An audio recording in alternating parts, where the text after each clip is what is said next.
ça continue un peu. Bon, demain, ça va être une journée aussi un peu course, là. Parce que le matin, je dois aller à Monsieur Bricolage pour racheter de la laine de verre. Et l'après-midi, j'ai rendez-vous à 15h30 pour le contrôle technique de la DS.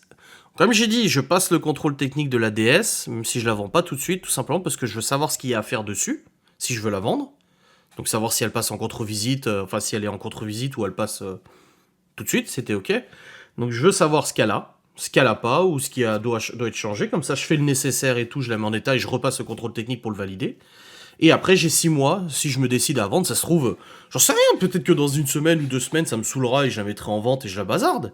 Ou alors dans 2 mois, ou dans 3 mois, ou dans 4 mois, mais je sais que pendant 6 mois, j'ai la possibilité de la mettre en vente du jour au lendemain si je le décide en fait.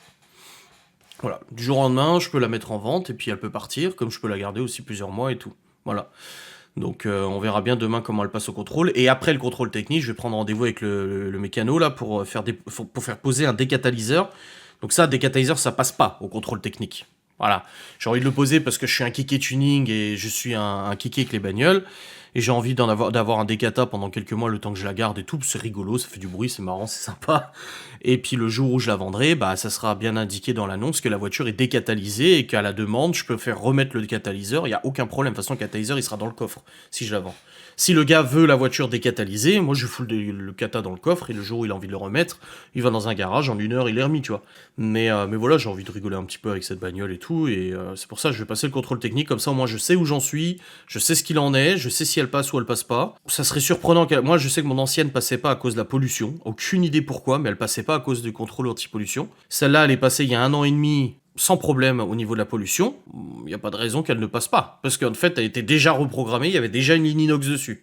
Donc si elle passe pas, ça serait bizarre, quoi. Donc on verra bien. Merci Cry du 18500 pour le Prime. Je crois que j'ai pas dit merci à Nana Rusco aussi pour le Prime. Bah oui, il y a toujours l'idée d'accompagner Malone en tu t'accompagner, autant du côté de Laura que du père de Malone, ouais. Bah la nouvelle voiture, on l'a pris aujourd'hui avec Stevie et Geoffrey, et franchement, un plaisir à conduire. Un plaisir à conduire, elle est super confortable, bien optionnée et tout. On était bien dedans, j'ai pas eu mal au dos, rien du tout, contrairement à d'autres voitures que j'ai pu conduire qui étaient un peu moins confortables et tout. Au niveau motorisation, bah ça marche super fort. Ouais, elle fait presque 200 chevaux en turbo diesel, bah ça marche très bien, beaucoup de couples, beaucoup de reprises et tout. Voilà, c'est très bien. Pourquoi il va apprendre à conduire, Malone? Il a une belle trottinette. À la trottinette du vlog. Ouais, c'est pas faux. Le feu de croisement était mal réglé alors que mon contrôle a toujours été vierge dans les autres centres. C'est de pire en pire les quotas. Ah, c'est même pas les quotas, oui, non, mais de toute façon, il y a de plus en plus de problèmes pour passer les contrôles techniques. Hein. Cédric est contrôleur technique. Et lui-même le dit que ça devient n'importe quoi. Vous avez mis des chaussons dedans? Non. Mais j'avais pris des fringues de rechange pour remonter dans la voiture avec des fringues propres et des chaussures propres. D'habitude, je mets les Rangers, je conduis avec les Rangers, et je rentre à la maison avec les Rangers. Mais cette fois, j'avais pris des baskets exprès pour pouvoir ne pas salir la voiture. Mes fringues étaient mises dans un sac, parce que bah, je me suis viandé la gueule, hein, ça se voit. Hein. Je suis tombé, mais ça se voit peut-être pas trop, mais je me suis bien écorché le bras. Et du coup, bah, je suis sale, tu vois, donc hop, j'ai tout remis dans le sac. On n'a pas tiré de billes dans la voiture, enfin, on n'a pas de chargé de billes dans la voiture, parce que très souvent, moi, en fait, mes répliques, je les mets dans le coffre et je les prépare dans le coffre. Enfin, quand j'ai besoin de recharger en cours de journée, je recharge les billes dans le coffre. Et le problème, c'est que quand je fais ça, je fais tomber toujours des billes dans le coffre. Et là, du coup, j'ai dit au gars, je ferme le coffre et on fait tout par terre, parce que j'ai pas envie qu'il y ait des billes qui se baladent dans la bagnole. Donc vraiment, même la bouffe et tout, dans un sac bien rangé, tout ça, pas à l'arrache et tout.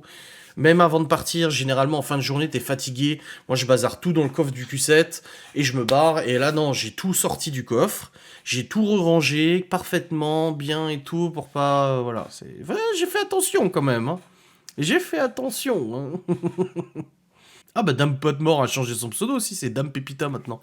Mais tout le monde a changé son pseudo aujourd'hui. Oh.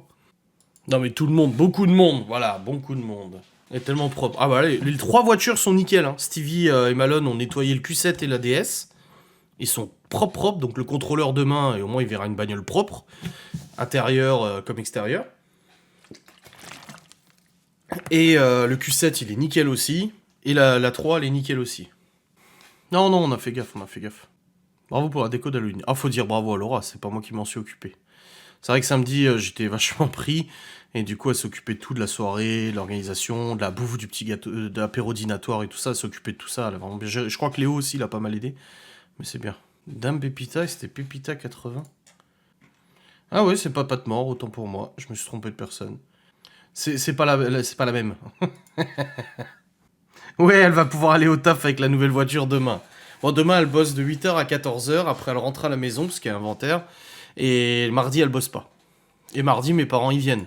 Et ils repartiront avec Libby et Chloé. Et jeudi, j'irai amener Théo et Léo à Nancy. Et j'ai dit à Laura, tu pourras prendre la bagnole parce que de toute façon, je prendrai la DS pour aller à Nancy.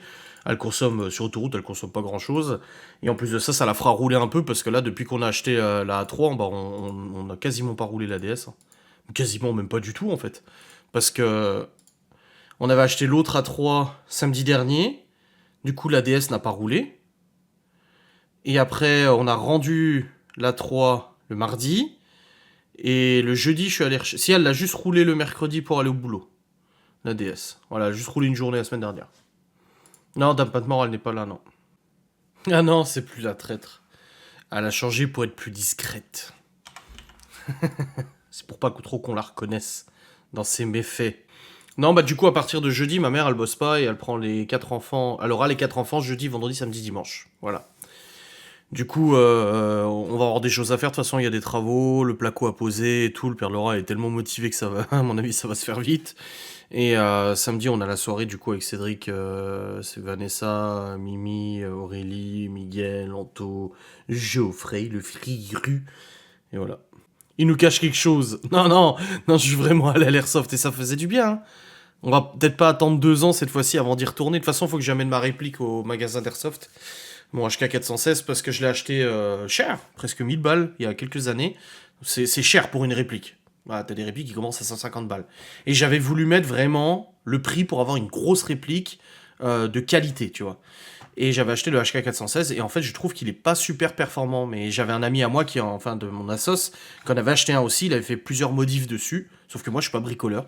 Donc là j'ai contacté un magasin d'Airsoft à Colmar pour savoir s'ils faisaient de la réparation et de la mécanique sur réplique. Et je vais leur amener ma réplique. Et je vais leur dire, je vous amène la réplique, je veux la récupérer avec une meilleure portée. Parce qu'en fait je trouve que la portée elle est pas ouf. À partir de 50-60 mètres, la bille elle part. Alors qu'avec mon sniper ou le fusil à pompe, j'ai une portée beaucoup plus longue. Donc je veux qu'elle soit performante le plus possible, voilà. Elle est sous mon emprise mentale, grave. Je ne suis plus depuis 21h28, merveilleux.